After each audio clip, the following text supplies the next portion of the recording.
I am. All right. In the 1970s, an engineer named Nolan Bushnell had been experimenting with various ways to create a game that could be played on a television set. What he ended up creating was a system that involved two bars at the edge, one bar at the edge of each side of the screen, and a dot that bounced between them. However, this simple concept would become the main foundation for an entire industry. In 1972, Pong was born, and it was one of the first video games ever created. By 1974, Pong was a game that could be played at home using a control dial that you plugged in to your TV, and there were two, and you could play with your friend, making it the first console that was ever created. Today, I would like to explain to you the impact that video games have had on our culture. To start off, I'd like to cite Dr. Jack Liu, a professor of journalism and the director of Globalization and Social Change Initiative at Lehigh University. He wrote about the evolution of gaming culture. He stated that video games, like books and movies, have avid users who have made this form of media central to their lives. As a player myself, I have seen the way video games have created a community and how online gaming has brought people together. Through my research, I've come to realize that the number of people affected by games is much larger than you would expect.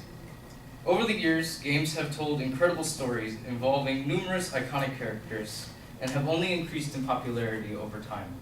They have inspired people to create a widespread community and have also developed an industry known as the esports industry. Video games, over time, have made many iconic characters. Some of the most recognizable across the globe and across generations would be Mario, Pac-Man, and Sonic. In the past, arcade consoles and, old arcades that were at the mall and Pong and the original Atari were the only real games that you could play.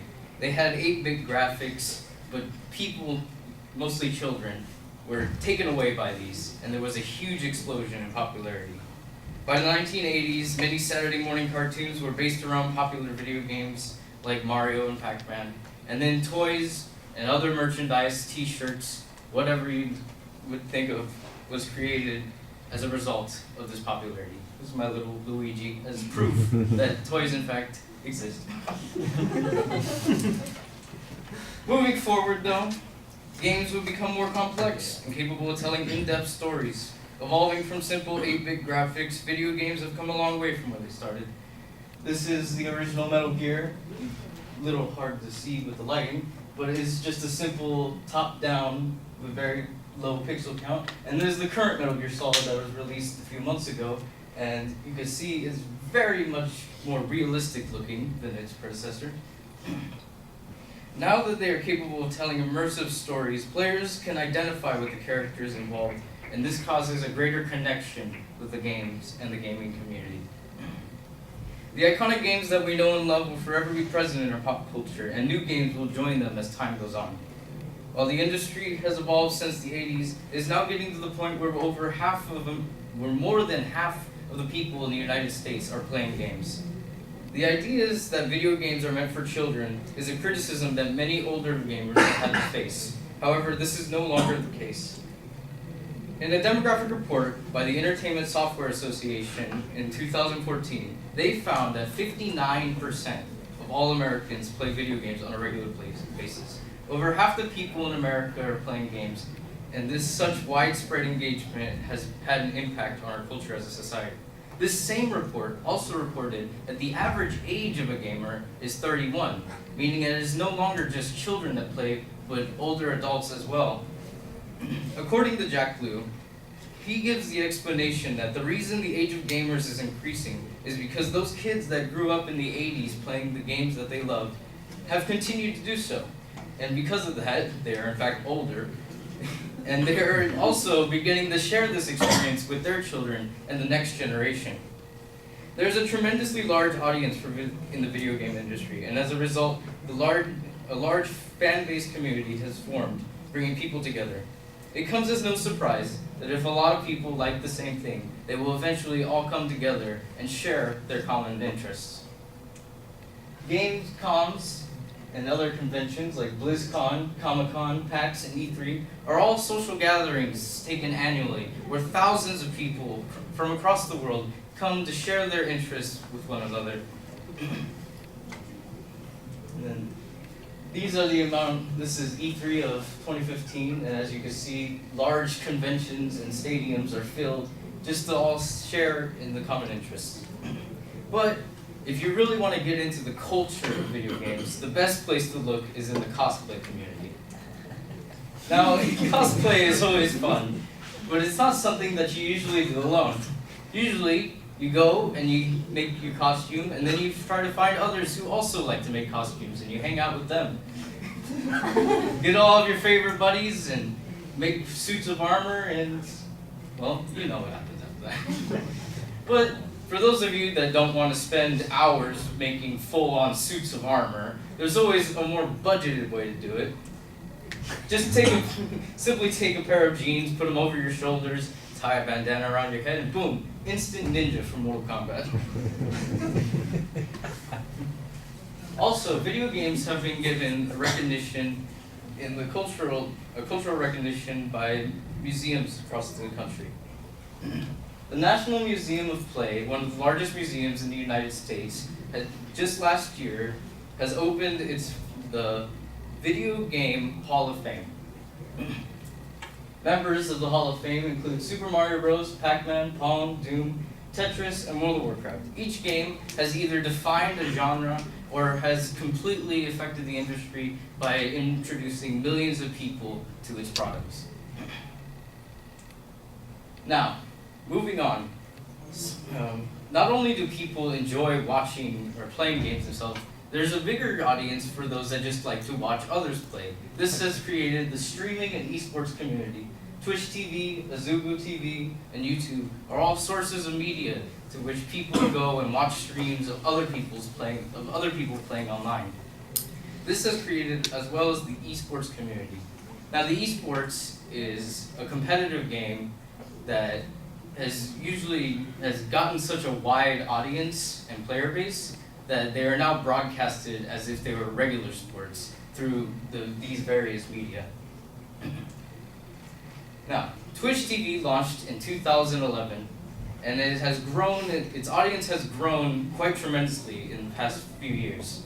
It is found that over 100 million people view this channel, view this source of media each month, and that major esports tournaments like League of Legends and Dota average 600,000 live viewers per broadcast. There's been a peak of 1 million viewers, which is currently the record right now, at the same time. And keep in mind that these tournaments are usually broadcasted globally, so your live viewer base is, if your tournament is in Europe, most Americans won't be able to watch it live because it will be happening at like 2 a.m. for them. And this isn't even including those who go to the live events. This is a picture from the League of Legends Championship last year in Korea, and as you can see, quite a few people have shown up to this event to all share in what they love together. With this evidence showing that millions of people are impacted by video games, there is no dispute that this is a part of our culture. In conclusion, video games have had an impact on millions across the globe and created iconic characters and stories that will last for generations. The communities formed through video game culture have been growing stronger each year, and the esports industry is growing right beside it. One is to think that if something like this could expand and have such an impact over just 30 years, to wonder what it will happen in the future. What will happen in the future?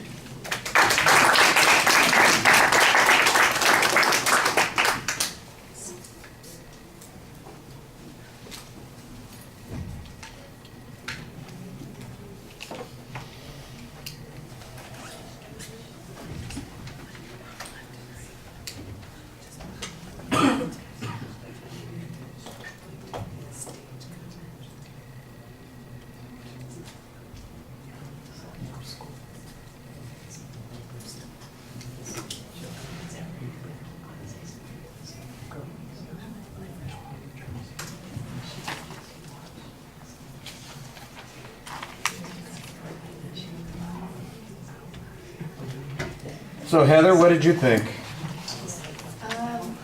I liked his overall presentation. I kind of felt like the intro was kind of dull. I like the Pong story, but I felt like it was like part of his, or it was like the main part of his speech, and then he went straight on to it, not as if it wasn't really an introduction. But I liked the history. Some points that I liked was, well, for me, I'm a gamer, so it's kind of interesting to know all these things in one speech. But I feel like if you weren't a gamer, it would be very interesting to like listen and hear facts about it. I think the slides helped a lot. Visually see what some of the terms that he was using was for people that don't really know what like cosplay might be. I mean, I didn't know what cosplay was until a couple years ago. And I like how he had the comparisons from like when games first started and games how things are like now. And yeah, it was fun for me. All right.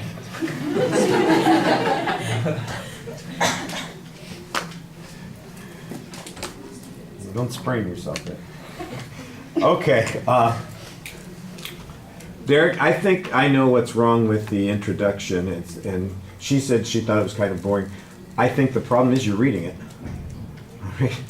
If you're telling us this story and you engage us and then you kind of introduce the idea of Pong, and you're just talking to us, I think it would work a lot more effectively. But when you kind of read it and it sounds dry like that, it's not as interesting as it should be. And to me, that was the one thing at the beginning of the speech that was a negative. Otherwise, I thought you had a very solid identification of the topic, a very clear thesis statement that was going on.